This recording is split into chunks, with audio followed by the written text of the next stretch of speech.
How to fix 0xc0000005 error on Windows 11. To fix 0xc0000005 error on Windows 11, try 1. Ensure your PC has the minimum requirements to run Windows 11. 2.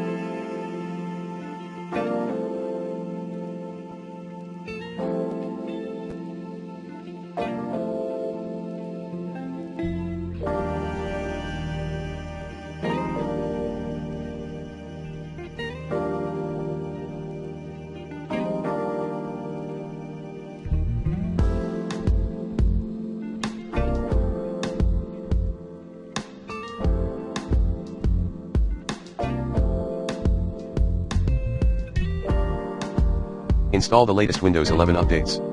3. Run Update and Security Troubleshooter. Refer to the IMG below. 4. Run sfc/scano command as admin.